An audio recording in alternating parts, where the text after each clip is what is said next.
Lively and unrehearsed, it's our weekly discussion show. We call it Moral Side of the News. We're glad you're here. I'm John Blim with the WHAS Crusade for Children. Joining me is a distinguished panel once again this week. Rabbi Gaylia Rooks, the Temple, Reverend Daniel Corrie Shull, Burnett Avenue Baptist Church, Reverend Jason Crosby, Crescent Hill Baptist Church, and Father Bill Hammer, St. Margaret Mary and St. William Catholic Churches. Our first topic. Louisville's violent crime rate is alarming. So far this year, 130 homicides. There is no single way to combat this, but one idea is a proposed ordinance that would move up the last call from 4 a.m. to 2 a.m. for alcohol sales in bars. Mayor Greg Fisher and Police Chief Erica Shields support this idea, and if it's voted in, the change could go into effect by mid-September and last through the year's end with an option to be extended. So turning to our panel on Moral Side of the News, let's get your thoughts on this idea. Well, I'm all for anything that will reduce the murder rate in Louisville. Of course, near and dear to my heart would be to kind of subvert this conversation into a gun control, sensible gun laws issue. But it seems to me that I think other cities have tried this and had some good success, in which case that speaks well for it.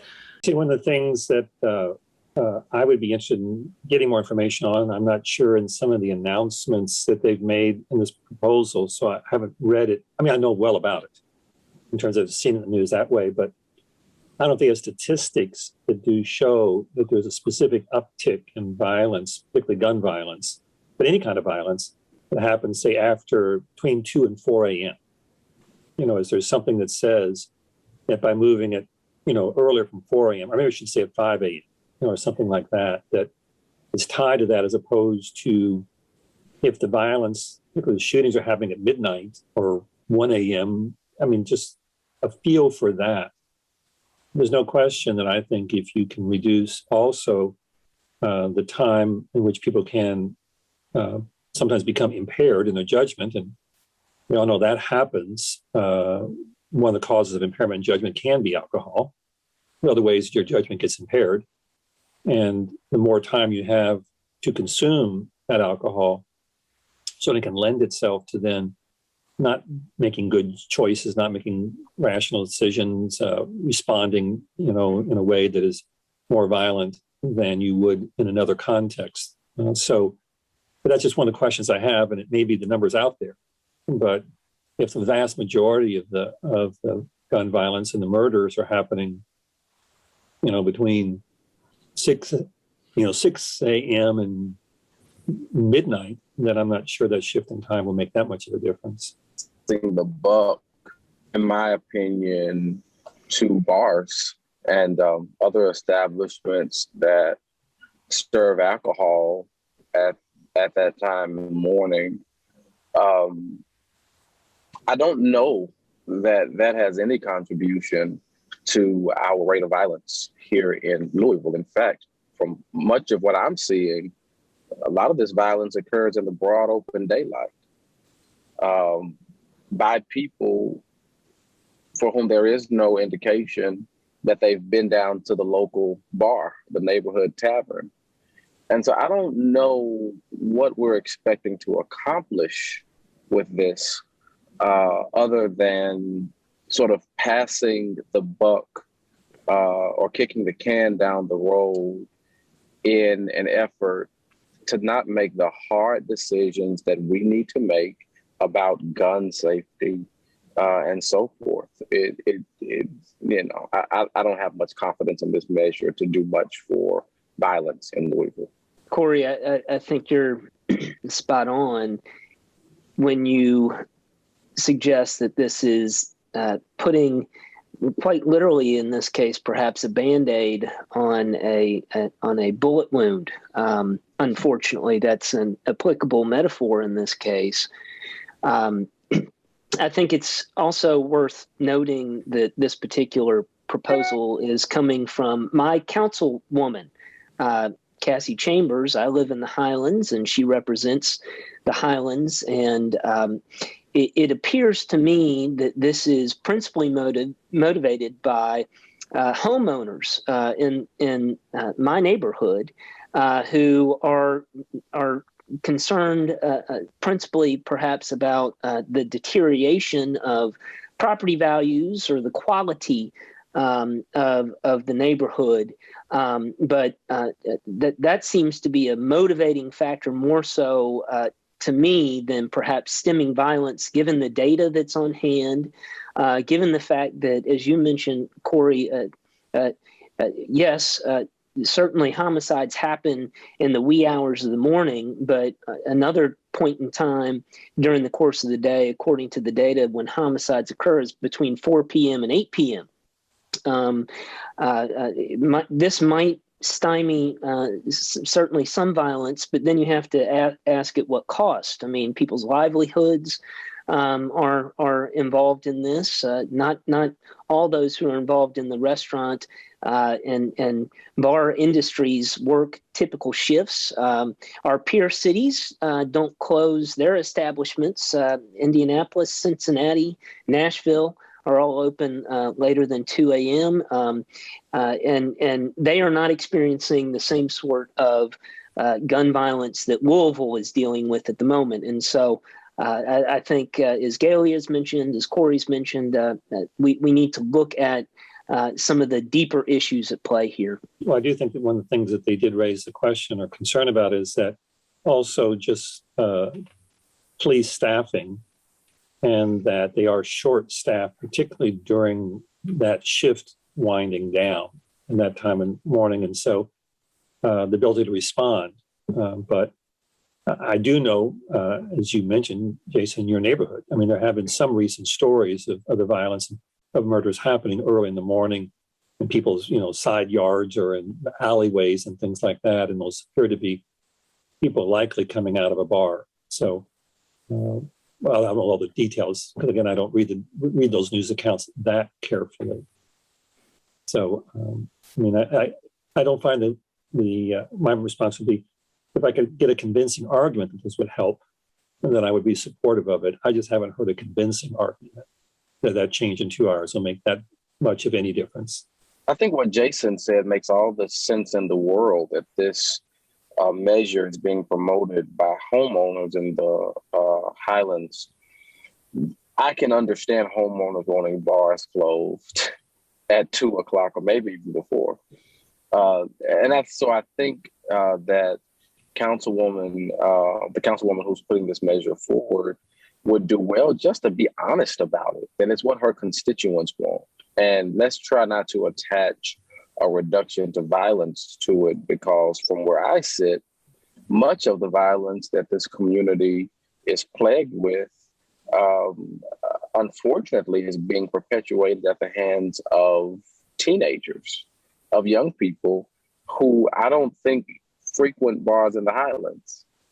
And so she should just be honest about why she's putting forward this bill and say that it's, in honor of what her constituents desire. Getting back to the core issue, or a major core issue here, has to do with the easy accessibility of guns and most Americans are in favor of what's being labeled sensible gun control. And it doesn't mean people are coming to take away your guns or anything like that.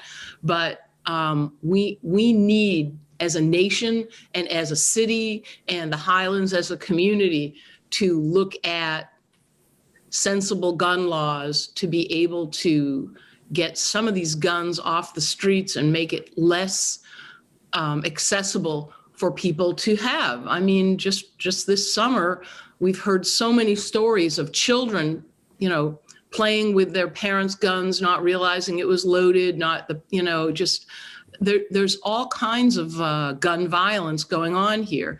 Of course, the mother who puts her children to sleep in the bathtub because it's safer there than in their own bed because of gun violence in the neighborhood, closing the bars at 2 or last call at 2 instead of 4 is not going to really make a difference there. And in terms of, gangs and violence in general, this is, it's almost an insult to the issue Yeah. Band-Aid on a gunshot wound. That was a good metaphor for it. You know, and if you just graze someone's arm, a Band-Aid on a gunshot wound may make a difference. But when someone's been shot in the gut or in the chest or something, and they're hemorrhaging out, sitting here discussing what time the last call should be is sort of egregious. Well, one statistic I saw this week that really I think is germane to this conversation is that the Metro Atlanta just experienced their 100th death due to gun violence this past week. Metro Atlanta has a population of 6.2 million people. The city of Louisville, I believe at this point, and this may have changed based upon another murder just yesterday, but we're right at 130 homicides with the metro population of 1.2 million. So when we're talking about a couple of murders in the Highlands, to put that in the broader context of what's happening pervasively across our city relative to other much larger metropolitan areas, this does not seem to be getting at the heart of the matter. All right, we're off and running and off to a good start on our program, Moral Side of the News. And thank you, panel. Just as there's no single answer to curb violence, there's no single answer to help the homeless population. But Mayor Greg Fisher says establishing a safe outdoor camp in Old Louisville is a start. The city has purchased property on College Street, which will serve as a temporary housing for 40 to 50 people until they can find permanent homes. Their area will include storage, food, showers, toilets, and other services. So now turning to our panel on Moral Side of the News, your thoughts on this plan to help the homeless? I think it's myself a wonderful plan in the sense that it's also located in the area where there are many homeless camps already, and they're left to kind of fend for themselves for all those other things, like a place to safely protect what little belongings they may have, a place where they might even be able, I would hope that we've talked about the need to reallocate sometimes funding in terms of getting on board social workers or things like that to respond to crises that the police are dealing with. Sometimes a homeless person or somebody who's having mental health issues, that there could be a place to put some people and employ them in this very interview, help some of these people who are homeless who may just need assistance finding insurance, medical insurance or access to things that, and to have a central location that's already in an area where so many are located, and also to complement, the work that is going on, like the St. John's Center for the Homeless, Wayside Christian Mission, Salvation Army. I mean, there are so many different organizations grounded right in that area. Now, I don't know. I'll be curious to see how that plays out. There's obviously not totally empty area there in terms of neighbors. There are some businesses and things like that in that area, and to be attentive to their needs as well, I would hope. But I do see this as a first step. I do know that some of the criticism that some of the who's going to actually run it yet hasn't been decided, and that would be very critical. But if there can be a central location, a certain sense, a non-judgmental central location, just be here, and we'll see what we can do to help you. That is, I think, a significant hurdle and step forward for many. And whatever we can do to help you needs to be based on, whatever you want us to do. I think that the homeless population is very diverse in certain ways. One common thread, not for everyone, but for many people, has to do with a tremendous distrust of the system. And so forcing government services on them is not going to help, but making them available. There are homeless people who don't, for various reasons, the organizations that you mentioned, Wayside and St. John's, and they do wonderful work, but they have some strict rules. and they are evangelical, which is another thing that some of the homeless people don't appreciate. The bottom line is we don't have enough beds for all our homeless. So setting this up, even though some people say, oh, it's just arranging deck chairs on the Titanic, it's a waste of money that could be better used elsewhere. We have to do something.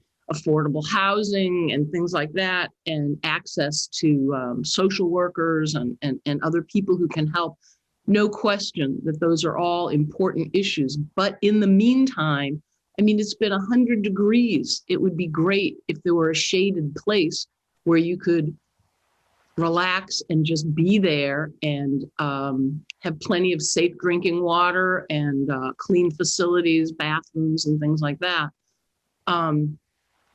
I think that the Coalition for the Homeless is a wonderful organization that's really been trying, I mean, for decades to do a good job with this. I remember when Tipper Gore came to Louisville to learn, how is it that you have a bed for every homeless person? How is it that you're doing such a fine job? But of course, that's just exploded more and more. And now with COVID and the evictions and things like that, it's just going to get worse. I think a great role model for the community is Volunteers of America, because their homeless shelters pride themselves, some of them especially, on not just warehousing the homeless, but moving people permanently out of homelessness. And again, one of the things that homeless families don't like is that they're separated at some of the other places. And of course, they have the family emergency shelter at VOA. And presumably in this free open space, safe space, families could stay together.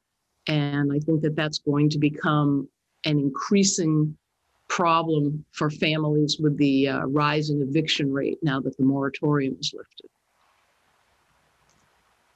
So I think that this is, I can't imagine anyone being against this, because trying to make a difference in the lives of the poor and needy is something that all our faith traditions consider to be righteousness. And from a Jewish perspective, we're commanded.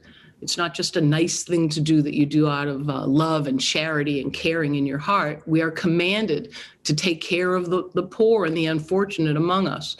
And so, I think that this is a step, a temporary step, maybe a permanent step, maybe, but part of the broader puzzle, which will have to include more affordable housing available. And Gaylia, I'd just quickly add to all that you just said. I think the next chapter in this story that is yet to be written, but will kind of tell the tale in terms of the degree to which Louisville, a city that has an eviction rate that is 2 times the national average, is serious about systemically addressing the issues of homelessness, will be what happens with the American Rescue Plan funds that have been allocated to the city, $390 million. This particular project, the space on College Street, the outdoor space, is costing the city, if I'm not mistaken, almost $3 million. But if we are, as a collective, going to address some of the systemic issues regarding affordable housing that make this just a first step toward longer term solutions, we literally have the resources at our disposal at this juncture. And it's my hope and wish that those that will be allocating those funds will dedicate a significant amount of those funds to remedying this crisis. Our community, housing is perhaps the fundamental problem that then creates symptoms that are problematic throughout our community, be it education, be it health disparity, be it economic opportunity. Housing is at the core of all of those issues. And I hope with the funds made available by the American Rescue Plan, we can really start to tackle that problem. Amen. I agree with everything that has been stated.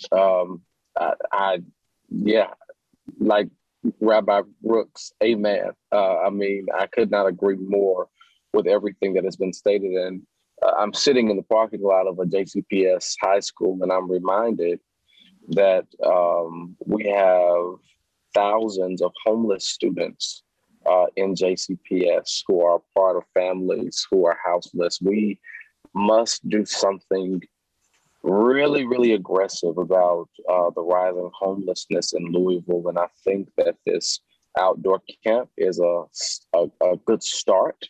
I would lend my voice to encourage our city leaders to pursue purchasing more property that may be abandoned, properties that may be dilapidated and could be fixed up in some type of way in order to provide affordable and adequate housing, because we have far too many families in Louisville on the streets. And but I commend Mayor Fisher and his team for taking this step and purchasing this property for this outdoor camp. Our third topic on our program, Moral Side of the News. What does it take to get people vaccinated against COVID-19? COVID cases, hospitalizations, and deaths are drastically on the rise in our region. To date, Kentucky incentives to roll up your sleeve have awarded 3 Kentuckians with $1 million each and 15 youths with full rides to college. Now this week, Kentucky State Senate President Robert Stivers announced a campaign that includes pizza and prizes. So turning to our panel on Moral Side of the News, is this really what it should take to get everyone vaccinated? Your thoughts? No. I would just say that this situation in which we find ourselves at the moment goes far beyond tickets to a UK basketball game or a large pizza from Papa John's. Maybe that will move the needle for an individual here or there. But at this juncture, I think what will really move the needle, and Republican legislators in our state, the ball is now firmly in their camp. And so I think what will really motivate people to get vaccinated, now that the GOP-controlled state Senate and state House are firmly in control of what happens in Kentucky in terms of various mandates that might keep people safe or programs to encourage vaccination, they're going to have to get serious about what their plan will be. They have wrestled control away from our governor. And so now it's up to them to put forth some plans that will keep people safe, and pizza and basketball tickets, in my opinion, are a sad joke at this juncture, given the crisis in which we find ourselves. Yeah, I was looking to try to unmute myself and give the same answer. No, this is not what we should be doing. If it can, now on the other hand, if it can motivate a couple dozen people, then I'm grateful for whatever ripple effect that may have in those particular individuals' lives and families. But I have been members of my congregation who are particularly in the medical community. I have been trying to give them some counsel and support. They are really, really struggling with the absolute senselessness of this increase in COVID. It's senseless. It makes no sense because the vaccines will always know be out there. And they keep saying, in the hospitals, it's much younger now and they're unvaccinated. It's much younger now and they're unvaccinated. That's the mantra. It's younger people now and they're unvaccinated. Yeah, you can point out the 5% maybe who have had what they call that crossover and who are vaccinated and have caught the Delta variant. But it is senseless. There is no excuse for this to be going on now. And bribery is not going to be very motivational, I don't think, if you don't make the choice yourself. In the beginning, I thought some of these prizes were cute. I can't remember, I think it was Colorado, but some state where cannabis is legal had joints for jabs. they would give a joint to anyone who, or shots for shots. Some communities have done where you get a free drink at a bar or something. I don't understand. It is a lottery, you're gambling your life by not getting the vaccine. And you're also gambling other people's lives. It's, like I keep saying, it's driving your car with your headlights off or running red lights because no one should be able to dictate to me what I have to do. I think that it's become so politicized that the idea of having sweepstakes for $1 million, if you aren't willing, I don't understand it. I really don't. I think that, and I know people who are not vaccinated, and it breaks my heart that whatever it is they're believing or afraid of, and however selfish that is, and not protecting the rest of the community also. And, they themselves who go, if you get hospitalized with COVID, whether you live or die, it's costing so much money. People who need the hospital who were in a car accident or something like that. It's just unfathomable to me. It's senseless, as Father Hammer said. Again, I'm at a JCPS high school, sitting in the parking lot, getting ready to go in and visit. And that should be incentive enough for every Kentuckian to get the vaccine. Our kids are in schools. Our kids, right now, I'm looking at a group of kids practicing their instruments, I guess, for the game Friday night. Our kids can play football. They can participate in band. They can cheerlead. They can be with their friends. Why would we want to jeopardize their lives and jeopardize potentially interrupting their education for another year when it is as simple as getting the vaccine? But I lament our Republican friends in Frankfurt who have politicized this pandemic to such a degree that they have encouraged many people not to take the proper precautions because they have couched this issue as an issue of personal liberty, which we all know is an affront to the 600,000 plus lives that have been taken because of this pandemic. So it should not take all of this. We should really want to be able to move forward from this very devastating time in history. But unfortunately, there are people who are like the kids when you do a group project and you always have somebody in the group that doesn't hold up their end of the bargain. They're not holding up their end of the bargain, and they're holding the entire society back. Corrie, I'll have to let you have the final word on this edition of Moral Side of the News. Thank you to Rabbi Gaylia Rooks, Reverend Daniel Corrie Shull, Reverend Jason Crosby, and Father Bill Hammer. Join us again next week for another edition of this program as the lively conversation continues. Thanks, panel. See you next time.